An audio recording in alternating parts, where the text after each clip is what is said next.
Hello, everybody, and welcome to a special update version of Defense Diaries. Here with us today is Josh Ritter. I know many of you know of him, and those who don't, you're going to hear about him now. But he's got a very interesting background. I'll let him tell you about it. That brings a very fresh perspective to true crime, and he's got a lot of content out there that I find very informative, very interesting. So let's welcome everybody, Josh Ritter. Hey, Hey, Josh. how are you? Good. How are you? I'm doing very good. Thank you so much for having me. This is fun. Yeah, it is. Well, before we hop into all that is going on in the true crime world, why don't you? I know a lot of our viewers and listeners have heard of you and know who you are, but tell us a little bit about your background because it helps you bring a perspective, that's more well-rounded. Oh, well, thank you. I appreciate that. Yeah, I started out fresh out of law school at the Los Angeles District Attorney's Office, and I was a prosecutor there for 10 years, and it was an incredible job. I absolutely loved it.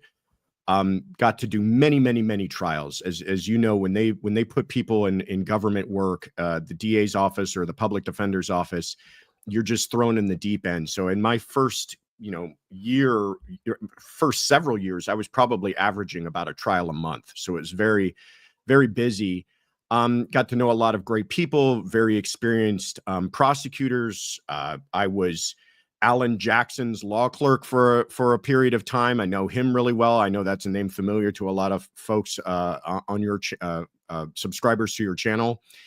If And you then I follow left. Karen Reed, of course. Of Karen Reed, yes. And then about 10 years in, it became, as much as I loved it, you're still working for the government and you still feel like you're part of this overall machine and cog. And so I felt like I had to leave to experience new things, have new challenges, and quite frankly, to make better money. And who I went to work with was Alan Jackson. So I was his law partner for about 7 years in criminal defense.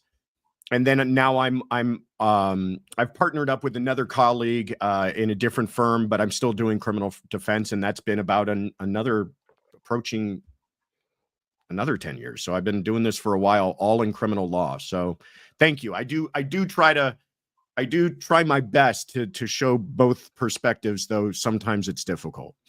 Yeah, and especially with some of the cases that we all cover, there's some of them just not too many different ways to look at it, but it's definitely a good perspective to have, especially when people are wondering, is this person just real prosecution minded? Is this person just real defense minded? And you get someone who's done both sides. Now, I could never see myself. It's like contrary to me, like to my very being and my soul, to even contemplate working for the for the prosecutor's office. So, and I know there's probably a ton of prosecutors who feel the same way. So, Yeah. can you tell us if you like how you feel about the change and Yeah. the difference in your role, that kind of thing? It's funny. I think this works on both sides too, but it's when I was in the prosecutor's office, it was like unthinkable, the idea of becoming a defense attorney, because and I'm not saying all prosecutors, but there's definitely this mentality of you're the guy wearing the white hat, you are doing the right thing, you're fighting for justice, you're putting away the bad guys. And how in the world could you ever flip sides and go to the dark side and represent those awful, awful people? And I will admit, I was never like what we would call a dyed in the blue type of prosecutor. I enjoyed it. I felt good about the work, but I also viewed myself as like an attorney. And if I have to represent someone, I feel like I could do that job just as well. But there was a little bit of trepidation. I thought, how am I going to do this? What am I going to feel bad? Am I going to, some of these people? And I had this really skewed view of it, because most prosecutors are dealing with the worst of the worst most of the time, right? I mean, most of the defendants I had as a prosecutor have a rap sheet a mile long. They've committed horrible, horrible crimes. They're on trial for murder, likely. It's bad stuff. When I went into private practice, as you will find, most of these people are good folks. They just made some stupid mistake, or they made a not so stupid mistake, a mistake that any of us could make, or they've lived a completely law-abiding, wonderful life and just got caught up in the system somehow. And I was quickly kind of disabused of that idea of like, oh, how could I do this? And in fact, I've really enjoyed it. A lot of my clients have become lifelong friends of mine. A couple of them were at my wedding. I mean, it's like, these are good people who just got into a bad situation. And also you have that mentality of like, hey, this person is accused of something awful and they may have done something bad, but what they're accused of is not what the government is saying, or the government is overreaching and overcharging them. And I'm here to protect their rights and make sure that they get through the system with their constitutional rights intact. And that's how I usually feel about it. And I mean, I wholeheartedly agree that that's like usually what we're doing. Like I had my niece ask me recently, like, how can I help the bad guy? And I'm explaining to her just that, well, sometimes they're not bad guys and we're, fighting to for the truth to be told. And other times we're just fighting to make sure that their sentence is what it should be, that they're Right. charged with what they should be, that if there's some mitigating factor, somebody takes it into consideration and decides whether that person's worthy of a little bit of a break and maybe a little bit more treatment, maybe a little bit more, ways that the system can kind of help them.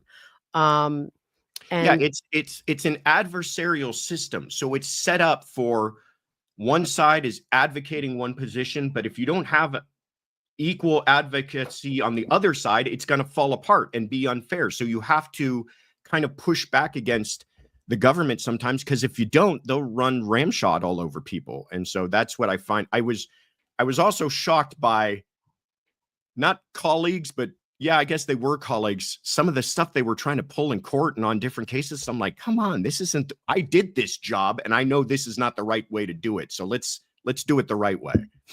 did you find, so you were in LA County, or where Yeah. were you? Okay. Yeah. So when you went to practice in private practice, were your, fellow prosecutors, were they still nice to you? Did they give you a Oh hard yeah. time? So everything was Yeah, copacetic. many of my friends are still lifelong friends of mine, and many of them are still prosecutors. I have, I could probably name on one hand, and I don't need all my fingers, the prosecutors I really don't like, and they usually were not my friends when I was in the office to begin with, and now I really know why. But yeah, there's been some fun instances where I've gone up. I remember it was the first prelim I had as a defense attorney was against a friend of mine. And all of our buddies came down to watch us in court, this like battle royale with Ritter up against, their current colleague. Your first And it, like big show as a defense yeah. guy. And it was fun. It was, we had it out with each other, but we're still good friends and I still see him now. So that's usually in criminal law. It's funny. People are far more nice to each other and get along with each other way more than they do in civil Civil law. practice. Yeah, they can be they can be really filthy in civil practice Yeah. sometimes. It can get Yeah. bad. It But, is. I often find, and I wonder if, especially for you going from the prosecutor's office to the defense and then having a different relationship with the other side, I often have clients, even people who are looking to shift lawyers, being like, they're always talking to that prosecutor and laughing and smiling. I think that they're out to get me. And I'm like, look, I'm happy for you to switch lawyers, but I just want to explain to you that's part of the job. Right. You've got to, talk and make nice when you can. And these are people that you've got relationships with. So that's part of just the job, being cordial and nice. And, you can't take that for being that they're in cahoots together. So did you ever run up against people thinking, wait a minute, they're too friendly? Or I'm assuming part of your selling point was, hey, I used to be a prosecutor, so Yeah. I know both sides, come to me. So they were kind of anticipating that. Yeah, 100% that. I explained to them, I say, listen, I've been in this world for so long. I am probably going to know the prosecutor that you have. And if I don't know them, I likely know their supervisor. And I say, no, listen, I'm never going to tell you that that means I make a phone call and they're going to throw your file in the garbage, but at least I'm going to have a good conversation with them and be able to sit down with them. And I'll tell clients, like you said, my style is not to come into court and immediately start throwing elbows. I'm going to come in there and see what good we can do on your behalf by, being nice and trying to work along with them and seeing if we can't come to a resolution. And if we can't, and we have to swear in 12 jurors, then game on, Elbows are and they'll getting see an thrown. entirely new Josh, in front of them. But, until then, it doesn't do us any favors to start, not knocking heads when we don't need to. All right. Well, we're going to hop right into Richins, but before we do, thank you, babe. Happy anniversary. Bob and I are married 19 years. So I was thinking, Wow. while you were giving your background, about how long you've been doing this, and like, doesn't it just remind you how old we are? It's like when I'm thinking about this, I'm like, wait, what? Yeah. How? Huh? You can't do the math. It'll kill you if you start doing the math. It's crazy. Congratulations, though. That's very cool. Yeah, and I love him even more today than I did 19 years ago. It's Oh, I wild. love It's it. I wild. love it. But that's why you have just me today. If most of you know, Bob had to travel to Florida. He's has a very sick family member. I wish I could have went as well, but it was very, very last minute. Um, and he is on his way back, and hopefully we don't have to go back too soon for services or something. But and that's the other thing when we get this age, like all my friends' parents are getting sick, and it's like, holy, it's scary. Yeah. It's Yeah. I was just dealing with my mother this morning. She's in a home and needed some care, and we had to rush over there and get her to see a doctor. And yeah, it's rough stuff when you have to start dealing with that. Yeah, it really is. All right, so let's lighten the mood. Love you, babe. Yeah. See you soon. Lighten the mood and talk about some true crime. Right. So let's start with Richins, because my opinion of some of the motions is that some of them do seem to have legs, while some of them are just sort of, I'm like, wait a minute, what direction are you going here? Yeah. One of the issues that I see as far as the search of, let's just talk about the phone, which, if I'm understanding correctly, was seized while I consider her detained during the search of the house, assuming that they limited her movement. I mean, I don't know all the facts. If they were like, just you can't go in the house, or you have to sit right in this very spot. But assuming that she was detained for the purposes of that, do you think that, first of all, when you give consent to search something like your cell phone, which involves a lot of privacy, they're supposed to give you the parameters of that search? That's why usually it's written, right? Right. A written, signed consent to search that says we're going to dig in. Is that what you're used to seeing as far as when you give search for something, as far as an in-depth search of your cell phone? Yeah, especially cell phones. Cell phones in particular, even the Supreme Court views these things as entirely different than anything else, because it's no, I think years ago, law enforcement used to view it almost as like your wallet. If they arrested you, you had your wallet on you, they could kind of rifle through your wallet. Your cell phone, though, has, our entire lives on there: financial records, uh, emails, text messages, location information, all of that type of stuff. So to just blanket give them consent to rifle through your phone, and you're going to need some sort of very elaborate, I would imagine, consent waiver for that. My understanding of in this case is that there was an issue with, one, whether or not they should even have had their hands on her phone, because, like you said, she wasn't being arrested. So it's not a search incident to arrest. She was just being detained. And the only warrant that they had, my understanding, is a warrant to search her home at that time. So they don't have a warrant for the phone. And And they're the just, the search warrant for the home did not include cellular devices, to your understanding? that's what my understanding is. I don't know if things have come out in the hearing that I didn't hear about, but that was my understanding. So Mine as well. already we've got an issue with, what are they doing going after her phone anyways? Now, as you and I both know, clients can ruin the best efforts of their attorneys anyways. And if they grab her phone and they say, hey, can we take a look at your phone? what's your password? And she gives her password. The courts may view that as her giving consent to search that phone. And I think that might be her biggest obstacle here is what was her intent and what was that conversation when she was handing over her password? Because the giving of the password to me is the same as handing over house keys to a home. It's like, here's the house keys, go ahead and take a look around. Right. And I would agree. So it would all, I would assume, come down to the way she was being treated and the level of pressure overall of to whether or not she could even voluntarily consent at that time, because how confrontational was the environment, how much pressure were they putting on her. And we, to my knowledge, haven't seen I don't think they aired the video of that or the audio of that time frame, so we don't know how much pressure was being put on her.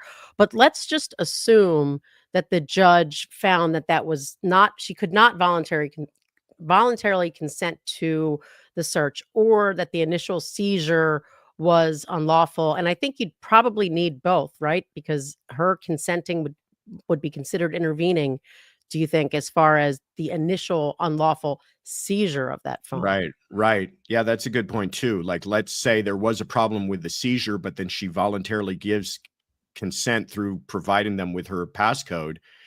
The judge might feel, well, she kind of Purged the taint. Yeah, she kind of cured that issue by not refusing to give her number. By the way, for your viewers and listeners, that is an interesting thing too. Even giving your passcode is considered a statement for the purposes of Fifth Amendment. So you don't have to give anybody your passcode. They cannot compel you, even if she was under arrest, to give her passcode. She's got a Fifth Amendment protection to that. But strangely enough, you don't have a Fifth Amendment protection to your face. So if you've got your iPhone set, like many people do, to open up when your face recognizes it, the police can just hold up your phone, a rightfully seized phone, has to your face. Have the courts come down on that? Because I thought initially they were going to say you can't do that. I've dealt with situations like that, and that was my understanding the last time I dealt with it. Wow. Yeah. That's crazy. But they still need a reason to get into they still need to, I mean, let's, make sure we're splitting the hairs here correctly. They need a warrant to get into your phone. But even with a warrant, if they can't get in because of a passcode, they can't compel you to give that passcode. Right. But they can show your face to the phone and then with that warrant search your phone. I don't know. That's going to have to go up if that's the case, because it's crazy, right? That's compelled. That's still compelling. If you say to them, no, you can't, and then they use your face to do it, I feel like the Supreme Court would have to come down. I don't know about this Supreme Court, but there was once a Supreme Court that likely would have said that you can't do that. But let's just assume for this little conversation that they found the seizure was unlawful and that she wasn't able to give consent because she was detained and they pressured her. It wasn't voluntary. Do you think the ultimate argument of inevitable discovery would, because I can't remember on which issue the judge specifically mentioned inevitable discovery during the hearings. You know what? I take it back. I think that was on the Notebook. So we'll get to that. Right. We'll get to that next. But assuming that do we even know what they found at that precise moment on the phone, or was that not found until later? I don't, it wasn't clear to me from what I've reviewed what they did find on the phone. But to your point about inevitable discovery, that's kind of this safety net catch-all that prosecutors and judges will sometimes use, where it's like, okay, well, maybe the way that they got there was illegal, abusive of the Fourth Amendment, but if they had another means where they would have gotten there anyways, then we're going to go ahead and say that was inevitable discovery. Like, I'm not saying it's the example here, but a short example would be, let's say they found financial records on her phone. Well, if they could say, well, we would have had probable cause to get a warrant for her banking records anyways. That's inevitable discovery for what we actually found on the phone. And that might be what is actually used to get any evidence out of that phone. But if they don't have some means that's reasonable to show that they could have gotten to that same information, then that information is not only excluded, but anything gained from that, fruit of the poisonous tree type of stuff, is kicked out as well. So this could be a very pivotal ruling by the judge on what happens with the information gained from that phone if it was in fact impactful to the case. Right. And that, as of right now, with the way that they're sort of splitting the public, keeping private side of the cases, we don't really know all the details as to what was found when to really, to really determine it. But when you switch to the her diary, and do we know exactly what they found in that diary? The only thing I've seen is that they described it as, or the defense has described it as a journal that was kept for the purposes of therapy, that she had apparently been seeing a therapist who had advised her to keep a diary, which raises another issue. But, whatever they found in there, I imagine is going to be helpful to the prosecution. I don't know if it's out and out confessions or if it's talking about it or if whatever it is. I'm sure the inner workings of Corey Richins' minds is something that the prosecution's really interested in. But that was another one that I found really problematic because they had a search warrant for certain items inside of that home. And search warrants are so important in regards to their specificity because the court is allowing a breach of your Fourth Amendment protections. And a house is, you're the master of your own domain. So they look Exactly. at those with the utmost scrutiny. Correct. And that's why they have to go in front of a judge before they can even do it. A judge has to say, do you have enough information for me to allow you to breach the Fourth Amendment to search this person's home and grant you a warrant? And so they had a warrant, but the warrant didn't say anything about journals. Well, like most cops do, while they're in their house, they're got their head on a swivel and they're taking a look around and they see this journal. Maybe that's step number one, being bad. Number two, they start rifling through it and then they say, oh, this is interesting. And then they go quickly get themselves an amended warrant to allow them to seize that.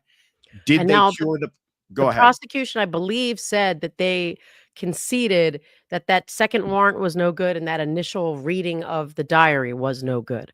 Yeah. So, So and that I think is where they also made an inevitable discovery argument, but I don't know that it was fleshed out very well.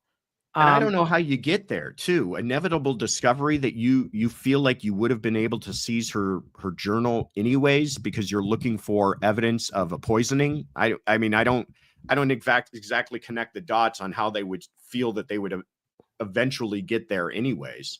And then on top of that, there's this added layer of if it is something for the purpose of her therapy, does it fall under a privilege with her, the therapist client privilege? So a lot of issues with that notebook in particular. Yeah, and I wonder about that if it's not marked as such, I guess in theory, she can assert the privilege later, and then it could be excluded even though they came to learn about it. Yeah, I don't think that you are required to mark, a journal or every page of this is for the purposes of therapy. If you're able to somehow establish foundationally that that's what it is, I imagine it would fall under those privilege protections. Your question here from Free Radical, this is different than the note though that was found in the jail cell, the Right, walk this the is not dog the walk letter. the dog, Yeah. yeah.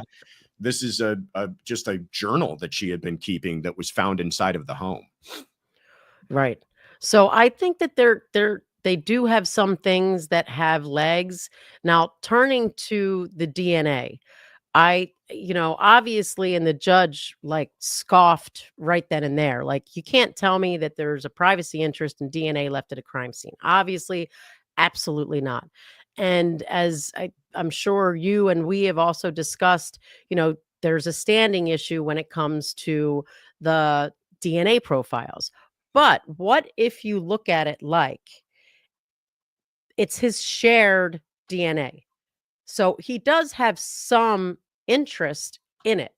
But then that also, I think an argument can be made in a sense it's his as well. So, but if you compare it to like a shared home, well, the person who put their DNA up on there, he shared it, right? It's like the person authorizing someone to go in the house.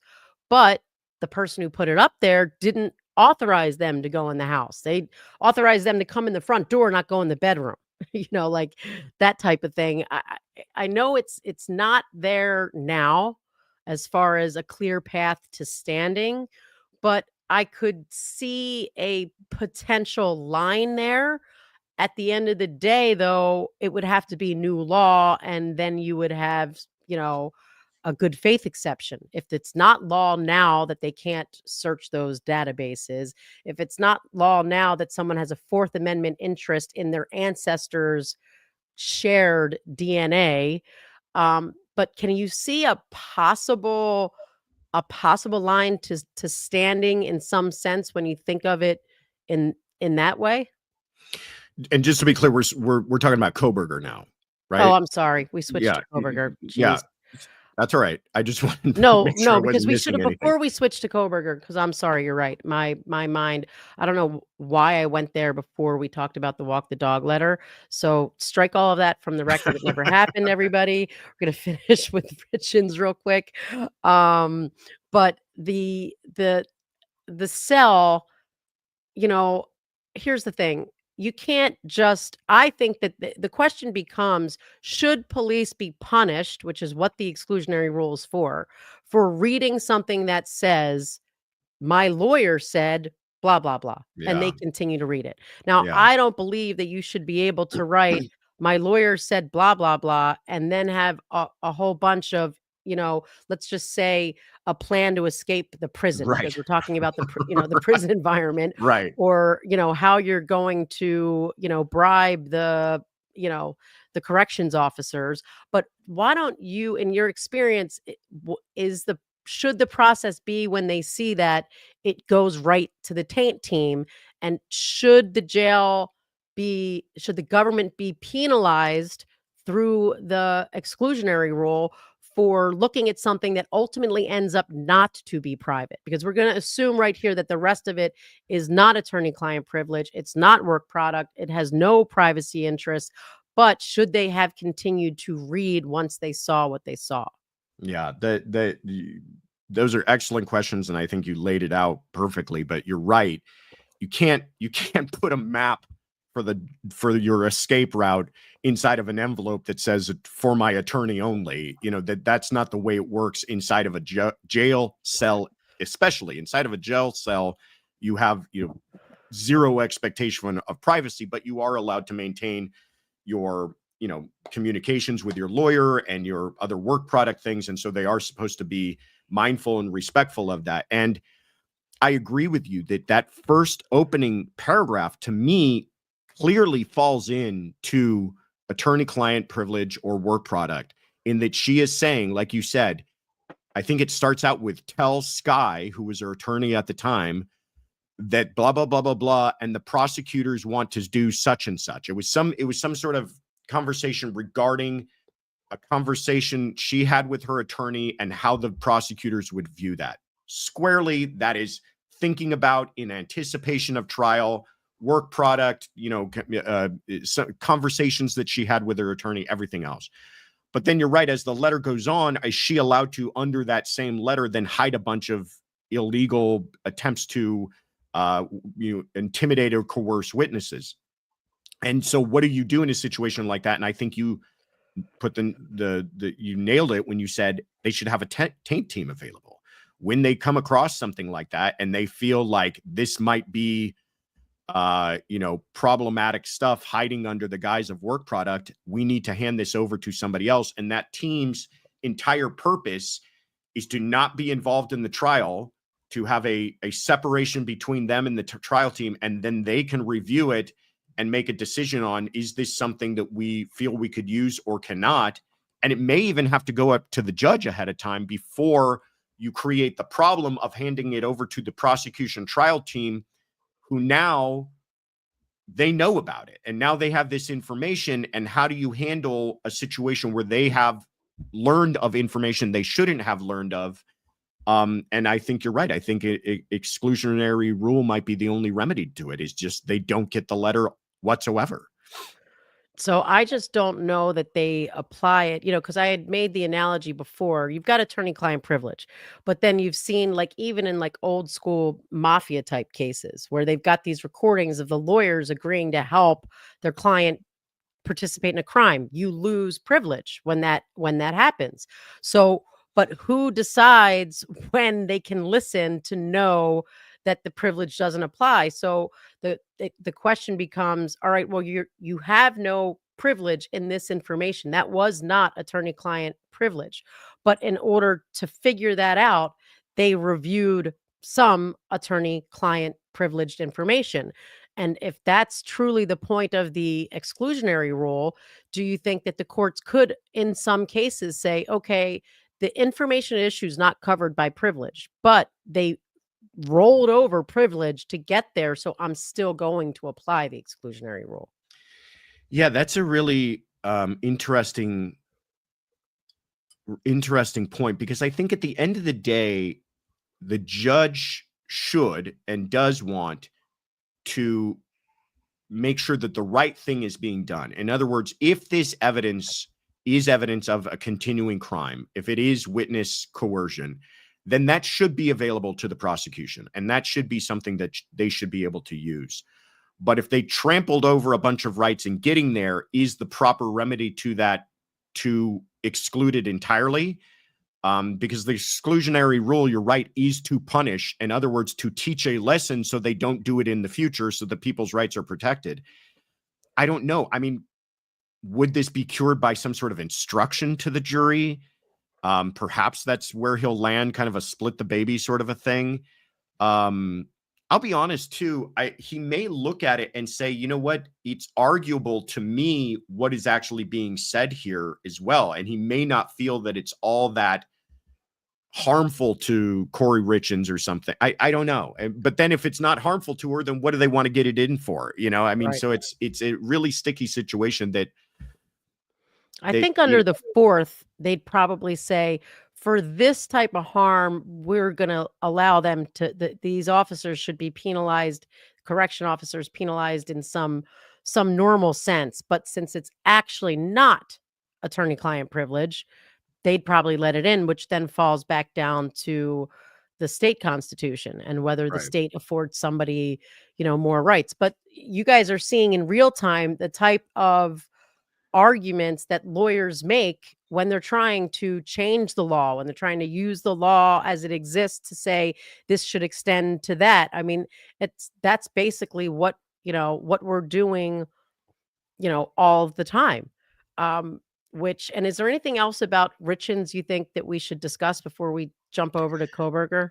One quick thing, and this was the part that kind of bothered me most of all. I'm curious to hear your thoughts as a like you said, a true blue defense attorney, was that according to her motion, and I don't know if this got played out in court, but her attorneys reached out to law enforcement early on and said, we represent her, do not interview her without us being present. And in spite of being put on notice of that, they went out and had more than one conversation with her, where it wasn't just, hey, how you doing? Can we take a look inside your house? It was actual hours-long conversations where they were discussing certain things dealing with the case. And this isn't so much of a Fifth Amendment issue as much as it's a Sixth Amendment right to an attorney issue. And did she waive that by speaking to them?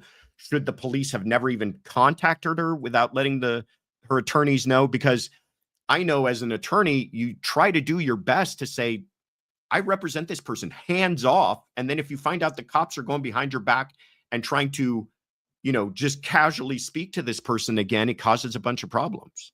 Yeah, and I was thinking about that when it happened, because technically she hasn't been arrested yet, but I do that often. People will call me, they'll say that the police came, they want to talk to me, they wanted this, they wanted that. I tell them, if they call you again, tell them that you're happy to talk to them with your lawyer present and give them my number. And I said, and Right. if you're afraid to do that, don't answer your phone. You get a message from them, I'll call. And I have done that where I have called and said, I've gotten contacted by so and so, says that you want to speak to them. If you want to interview them, let me know. And I'll make myself available. Or I say to them, no, sorry, he doesn't want to talk. And if you want to try to speak to him again, I've got to be there. And I've never had a cop go behind my back in that case and Right. try to talk to them anyway. But technically, I guess that they can, Yeah. in the way that your Sixth Amendment right, once you're a suspect, though, there is some stuff about, even short of arrest, if you're just not arresting, but they're a suspect and you're asking questions to get them to give an incriminating answer, that you can extend the Sixth Amendment um, rights to that situation, which I think is why there was a lot of questions during the hearing about, well, you considered her a suspect already. You were hoping that she was going to tell you something, right? And he's like, oh no, I didn't consider him, a suspect. I wanted to do a little more research into their state laws on that, because they'd mentioned some cases, and I know I pulled one up at some point, and now I honestly can't remember where it went. But I think that if he was arrested, your lawyer can call and assert your privilege for you. But the person in the jail cell, now the cops can't come to him and talk, but he could be like, hey, I want to talk.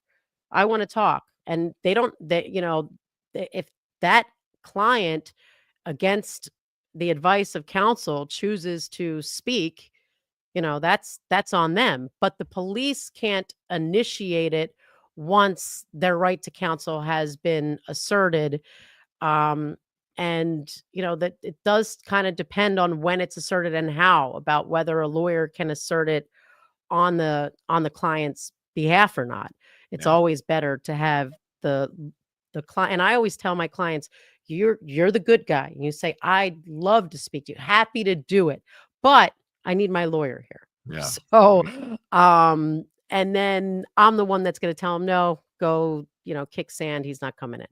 Yeah. But it's an interesting question, and I'm assuming that those briefs will come out, and we'll be able to kind of delve into it deeper, even with the state law. What's your initial thought on it?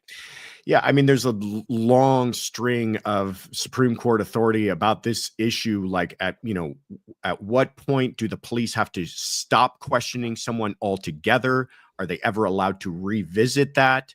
If somebody is advised of their rights and they say, I don't want to talk, the police are supposed to stop questioning, but that doesn't mean that they can't later on say, do you still feel that way? Or that person can't say, hey, I've got something to say.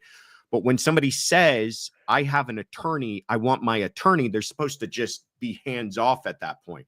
But that's not exactly the situation here, because the attorneys are the ones that said, we don't want you talking. They don't exactly hold her Sixth Amendment constitutional rights. She does. So if she's not sitting there going, wait a minute, shouldn't we have my attorney here? Or I want my attorney here. And she's just kind of freely talking. There's some case authority that puts wiggle room in the police ability to have a conversation with someone. So yeah, it's another interesting, this case has brought up a lot of really interesting kind of black letter issues. But when I read it, I was just like you, just completely frustrated, because I have the same conversation with my clients. If they call, say, I would love to talk to you, but my attorney would kill me if he's not here while it's happening, and blame it all on me, make me sound like the bad guy. Because if everybody thinks that the way that cops come after you is, hot and heavy and they put you under the spotlight, it's not like that at all. They come after you incredibly nice.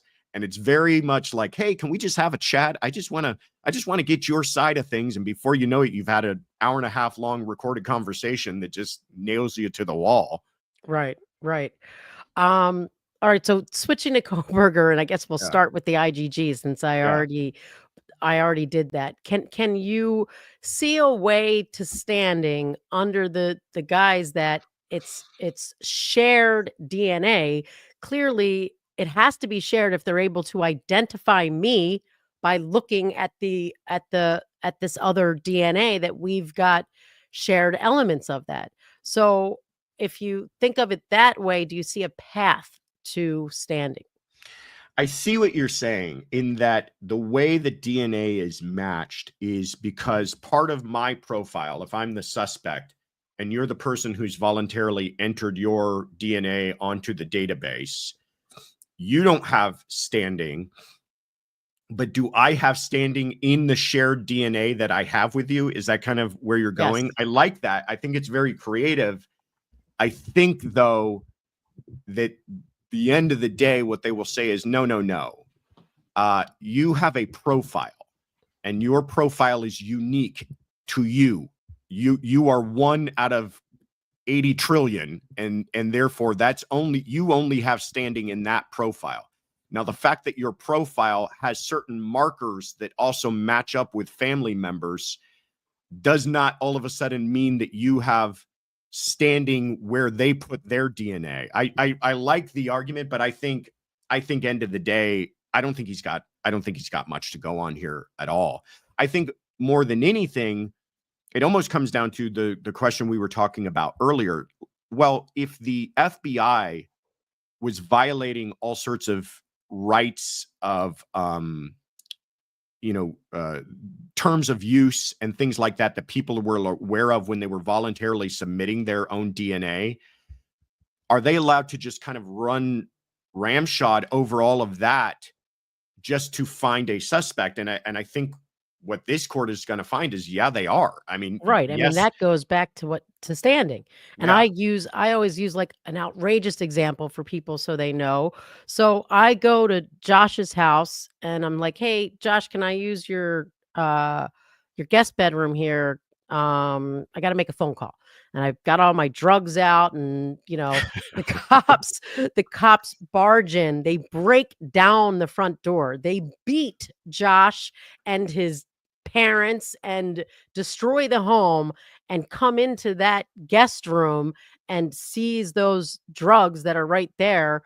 I can't say shit about it. There is there is nothing that keeps them from that evidence from coming in at trial because I don't have standing. Those cops can be punished in all sorts of other ways.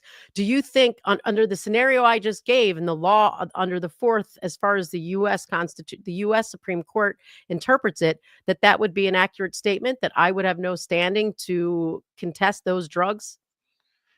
Yeah, because I mean, the way that the Supreme Court views it is, where do you have an expectation of privacy? And they're saying you don't have an expectation of privacy in somebody else's home. If you come in there with contraband, you've exposed that to an area where you don't have any expectation of privacy. And though other people might have expectations of privacy in that area, uh, you don't, and you're the only one we're concerned with because it's the people versus you. And so the Right. only one with standing to make the argument doesn't have the expectation of privacy. Right. So now let's talk about we live in the same apartment and the police come and you say to them you can they ask to use the bathroom, and then while they're using the bathroom you're they just go into my bedroom. So or you tell them you can come in the house but you can't go in that bedroom. You can see that I've got my DNA here, but I've signed this thing that says no one else can look at it. That even though there or you get the consent to look at all the common areas, but then they go in to my bedroom that you don't have authority in, you're not allowed in generally, and it's our policy that neither of us can go in each other's bedrooms, and you have no authority to consent to that. So in that situation, if they roughed you up to give consent, let's just say that they Right. roughed you up, Even and worse, right. right, and you gave consent to go into our all areas of the house unfettered. I can now raise that abuse against you because that's my private shit in my private bedroom, and I've got an expectation of privacy in my private shit. And if they're saying that there is a way from that genetic DNA to identify me, there's so much of it there that is shared with me. They're identifying me. There must be enough of it there that that I've got some rights to it. I mean, that's kind of the way um I'm thinking of it. Yeah. And wondering that if maybe it were to go up to the Supreme Court one day, might that be create new law? Now, here's the other thing. Yeah, DNA is private, right? Oh, it's my DNA. But I honestly don't think in my heart of hearts it's as private as your cell phone. It doesn't have my thinking, it doesn't have my notes, it doesn't have what I'm talking about, what I'm looking at. Yeah, it's everything that makes me me, but at the end of the day it's numbers and digits, and yeah, they can tell what disease I have if they wanted to, but that's not what they're doing with it. I'd like from the defense side, I of course would make that really strong argument. Nothing's more private than my DNA. It tells you everything about me. But at the end of the day, I don't think a court will ever look at it as private as something like your emails and your text messages No, or I your agree. I think they look more at it much more akin to a fingerprint, quite frankly. It does contain information about you that is mainly being used to identify you, but information beyond that, not much. Like you said, it doesn't tell me, it tells me it tells me that you may have come into contact with something at some time, but it doesn't tell me when. It doesn't tell me for how long. It doesn't tell me where you were before and after that. All of the other information that you would find on a cell phone. So you're right. I think it is far less intrusive if you think about it. It's just a far more precise detection tool as far as matching someone to what they've done and where they've been. I mean, all of this, not to derail our kind of interesting conversation, but I think any of these arguments are going to probably be made by the defense because I think they rightfully so view this whole case coming down to the DNA. If they don't have an innocent explanation for how Brian Kohberger's DNA ended up on that button snap of a knife sheath found at the crime scene, then they're going to have to attack the collection of it, the preservation of it, the use of it for as far as tracking him down. They're going to have to attack every single avenue, because if that all comes in, there's an incredibly rock solid case, I think, for the state. Yeah, and I know Bob, he's really strong on how private DNA should be and how much it tells, and I'm just like, yeah, but for them to make the argument that, well, with that DNA they can tell what sicknesses he has, what sicknesses his mother has, but there's no evidence that they actually looked at any of that Yeah. stuff, that they delved into that. In fact, the way that they use DNA for the purposes of identification in crimes is very different than the way that they use DNA when you put it on, when you are trying to figure out diseases and everything else. They're looking for certain markers that are repetitive in your DNA profile that really don't contain information as much as they're just entirely unique to their profile. And I'm not at all trying to say I'm some sort of DNA expert, but I've handled it enough in courts to know that the way it's explained by experts is it's really just this kind of nonsense part of your code, but it happens to be unique to you and unique to you enough that they can track you. But it's not like they are building up a profile and figuring out that, oh, the person we're looking for is predisposed to diabetes. They have dimples and they sneeze when they look at the sun. You know what I mean? It's like they can't gather that same information from the way that they're processing the DNA. Right. And so with Kohberger, let's talk about the possibility of a Franks hearing. Now, to me, the biggest couple of lies that they told was about the car, and the cell phone. That the cell phone was powered off, the car was traveling in this direction, which is the direction to the house. What we heard at these hearings is no, that was a lie. The data showed that the car had changed paths and was headed a different direction and wasn't turned off till several moments later, and that they painted a false picture for the judge about how concrete everything was, including the white vehicle. And I was not 100% able to really follow exactly what they were saying, but it seemed to me that they were saying that the car wasn't really seen traveling on the cameras in the way that they described. Now, she might have just been saying, well, on camera A, B, and C, you can't really tell. It's like a whitish car. On camera D, that's where you can see the car more clearly, or that's where you can see that there's not a license plate, which was sort of another question. Like, do they have a video where there was actually no license plate or not? If the car is just blurry in cameras A, B, and C, but you can really still tell it's the same car, then I guess there's not as much of an issue there. But it seemed like they really might have had some legs on the cell phone when it was turned off and the way it was traveling. What do you take from all that? So the court's going to do like kind of a double-pronged analysis as far as one, there's a difference between lying and deception and,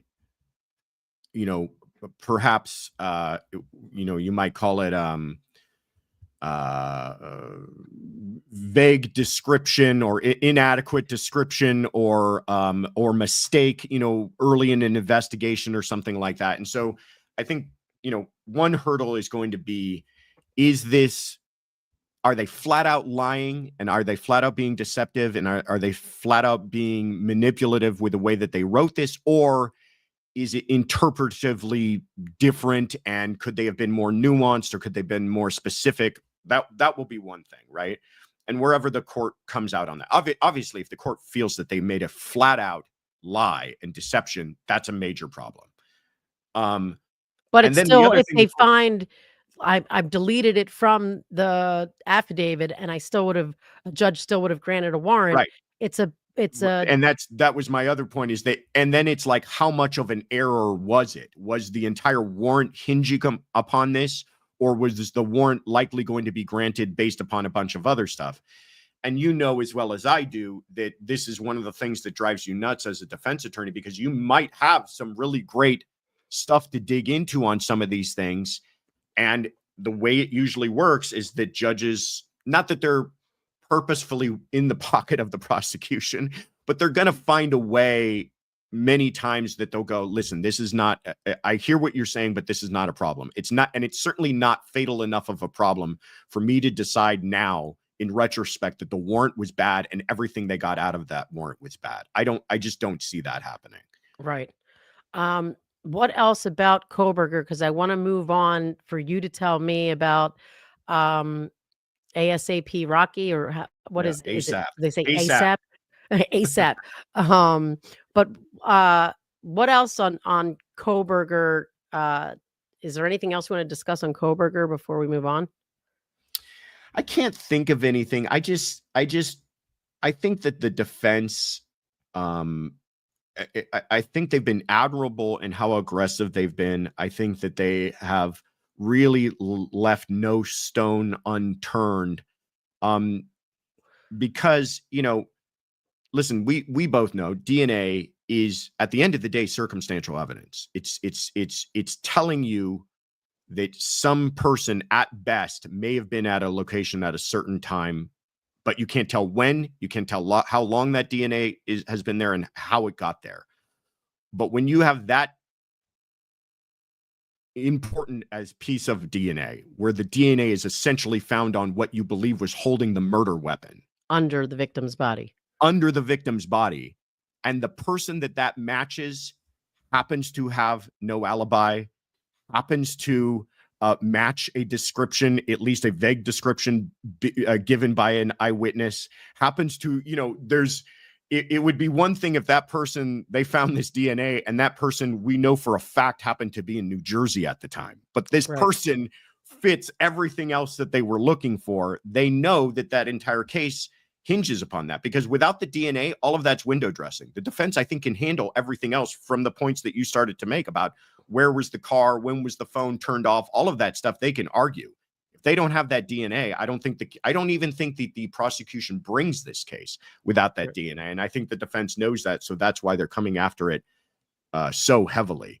And there was definitely some stuff about the witness saying that she heard screaming afterwards, or people going up and down the stairs. There's something on the timeline there, she's not the greatest. I mean, she herself is intoxicated, and she's never going to, I don't think there's ever going to be a moment of, do you see that person here in court today? And she points over to Kohberger.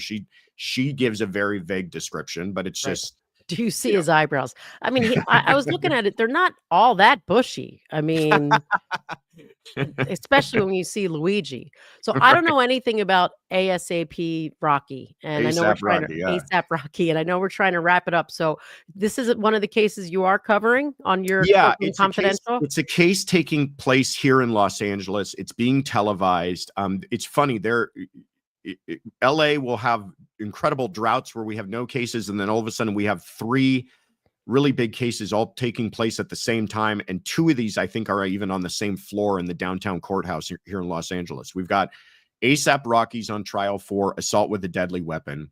You've got David Pierce, who's on trial for double murder. He's the man that dropped off 2 young women at separate hospitals, and they had both overdosed and died of fentanyl. And then we've got Monica Cementelli, which is a woman who killed her, or is alleged, to have killed her husband, who was a very famous hairdresser. So it's busy in the downtown courthouse. But ASAP Rocky, he's a big time rapper, big time in the hip hop world. Hasn't fallen on your radar yet, not on your Spotify, I'm guessing. He's Bob's, not mine. he's not exactly married to, but has children with Rihanna. But the case is interesting. It's not a murder case, so we're only talking about a shooting. It's interesting, though, because I really feel like the DA's office overextended themselves. And the shooting comes down to an argument between ASAP and a former friend of his from that same rap collective, they call it. His name is ASAP Relly. They get into an argument. At one point, earlier in the argument, there's video showing ASAP Rocky holding a gun. Then in another piece of video later on during that, close to that same incident, you see a very grainy and far away footage of what likely is probably a gun going off. But when police respond, they don't recover any rounds. They don't find any evidence of a shooting. They even put that in their report. It's the victim, the alleged victim, who says he was shot, and the only injury he has is some scrapes on his knuckle, who finds these shell casings and brings them into the police. So you've got this victim who has a motive against Rocky because he's been arguing with them. They've got a beef, long-going beef. It has to do with money and everything else. You've got no chain of custody. No chain of custody. He's the one that recovered the spent casings. He's the one that says, I got shot, and he doesn't have a bullet wound hole on him. Right. Like if he had a bullet hole in his ribs, I'd shut up. But he's got scrapes on his knuckle that easily look like they could have been from punching somebody. And their entire case hinges upon this guy. His name is Terrell Efron, or ASAP Relly. And it's, you're taking on a big time celebrity. The guy's I think he's a Grammy winner or something. I mean, he's a platinum selling hip hop artist, married to Rihanna. So you're going to have all of the, BS that surrounds one of these cases. And then you've got what, in my view, is a pretty weak case. And then the other kind of interesting element is that the prosecutor who is prosecuting it, but came in right before trial, is a prosecutor named John Lewin, who I've known since my entire career. But John is a extremely experienced and seasoned prosecutor, and he's the one that people may know from, he prosecuted Robert Durst, the subject of the Jinx docuseries on HBO, I think it was. Was AJ involved in that too? What's that? Wasn't Alan Jackson? Wait, no. So the reason he's connected to Alan Jackson is that John Lewin is the man who put the dog bite expert on the Karen Reed case in touch with Alan Jackson. That doctor reached out to John Lewin, and John reached out to Alan Jackson and said, "I've got this lady who says that's dog bites." But yeah, he's been around for decades. He's a very, very good prosecutor. But I don't think the man has touched a case that didn't involve a dead body in 20 years. And now he's handling a case that involves, like, you know, something you didn't even need stitches for. And to me, it just kind of seems like the prosecution might be a little bit desperate. Add on to it, the guy's exposure is 24 years for what he's charged with, to assault with a deadly weapon, use of a firearm allegation, and everything else. The police were never out at the scene when it happened. They rolled out after the shooting. Somebody heard gunfire, called 911. Police roll out, but when they roll out, they investigate. There's nobody around giving statements, and they don't see any evidence of a shooting, so they take off. And it's only until later that Relly comes into the police station with these rounds, okay? The offer, though, get this, the offer before trial, before jury selection, was 180 days county jail and 5 years probation. So that is a, let's dump this thing and keep our heads up high and move on. And AProcky and his attorney, who's the guy named Joe Tacopina, who's this real, out of central casting kind of defense attorney, turned it down. So they're in the middle of trial now, and I do not think it's going well for the prosecution. So he may walk on this thing. All right, and that's one of the cases that you are covering on. Yeah, we've been covering that. We've been, dipping into as many as we can, but that's one of the ones that I've been keeping an eye on, just because I kind of happen to know some of the people, and it's here in Los Angeles. But it's really looks like the wheels may have come off that one. Wow, that is crazy. I mean, I'm surprised that you said, like, such a seasoned prosecutor wouldn't have been like, I mean, obviously he tried to get rid of it, or someone did, with the 180 days. And, well, I guess we'll never know.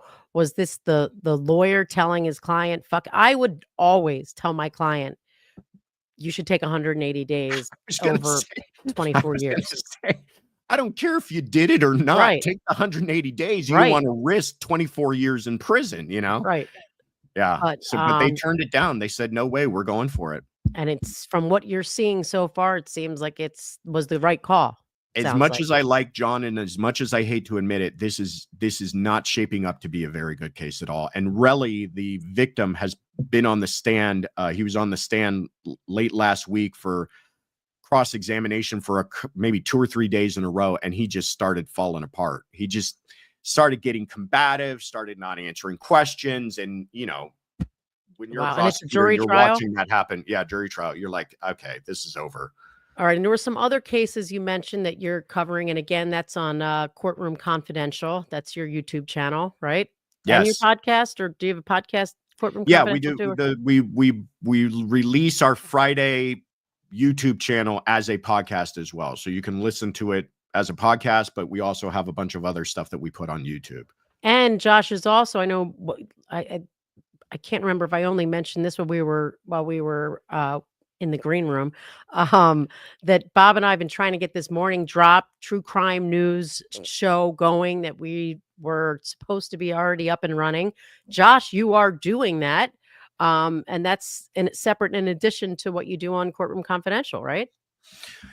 Well, we're adding more to Courtroom Confidential. So we started out, I'm doing as much as I can and still keep myself upright, with, still working as an attorney and everything else. But yeah, at Courtroom Confidential, we started out with one show every Friday, and now we've added Monday shows, and we go live every Wednesday evening. Bob has been on the Wednesday evening a couple of times, and We do those interview series, the conversation series. We interviewed Bob for that.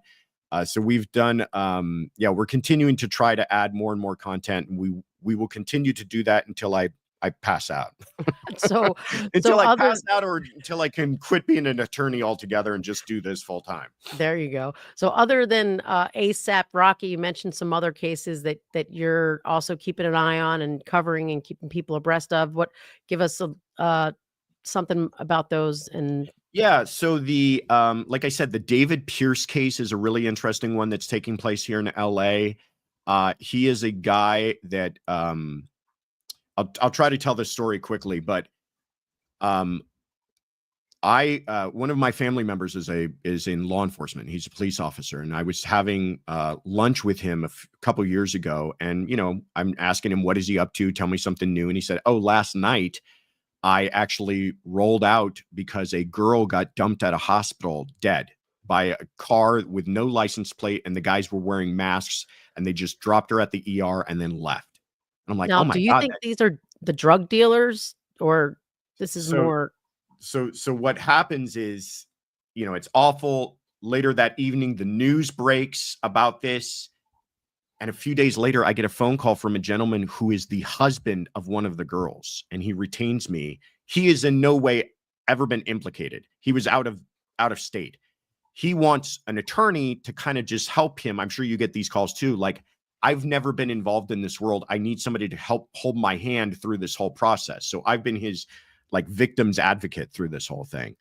The two girls are named Christy Giles and Hilda Cabrales. The defendant's name is David Pierce. The story goes, the girls were out just having a fun night of partying. They went to, like a warehouse party. They met this guy. He's some sort of Hollywood wannabe, invites him back to his apartment with a couple of other guys, and they're doing drugs. But he gives these girls something and they pass out completely. And the next morning, they are not conscious and they're barely clinging to life. And instead of putting them in the car or calling 911 immediately, he hangs out. And he's like, well, we got to figure out how to handle this. And while they're trying to figure out how to remove the license plates from their cars and wear masks and dump, which hospitals are we going to dump them off at, valuable minutes go by and they end up both dying. One of the other roommates, who has now flipped, said that one comment he made was that dead girls don't talk, was a comment he made before he took him to the hospital. So the police get this whole investigation. They start to investigate David Pierce. Turns out there are 7 unfiled cases of prior sexual assault with 7 different women. So he's actually facing 2 counts of murder and 7 counts of sexual assault from prior cases with women. So that case is actually being deliberated right now. We might get a verdict on that today. All right. So if they get a verdict, is that something you typically go live for, or you'll report on later? What's your MO? Probably report on later. I'm trying to do live as much as I possibly can, but I've got 3 little ones in the house, and I've got a law practice, and I got a zillion other things, and so we're trying to balance all of that. But if we get a verdict, we will definitely include it in the the next thing we put on YouTube. All right. Well, you guys heard it here. Josh is covering a lot of interesting cases on Courtroom Confidential, cases in LA that he holds special knowledge on, probably some of the judges, the prosecutors, the defense attorneys. So, if you're not already subscribed, go over there, subscribe. He gives amazing updates on all the cases. So, and you do great work. So hopefully people will go check you out. Thank you very much. Appreciate you and appreciate you having me on. This was fun. All right. Well, thanks. And we'll catch up with you later. And thanks everybody for joining us, and do me a favor. And thank you, Tracy, for your generosity, and Amanda for your generosity, and Afton for gifting those memberships. But if you guys can also, just before you leave, just minimize the chat, hit like, share, get it in the algorithm, and subscribe over to Josh's channel. It's free and he does great content, so can't go wrong. All right. Thanks again, Josh. Thank you, Bye, guys. everybody. Thank you.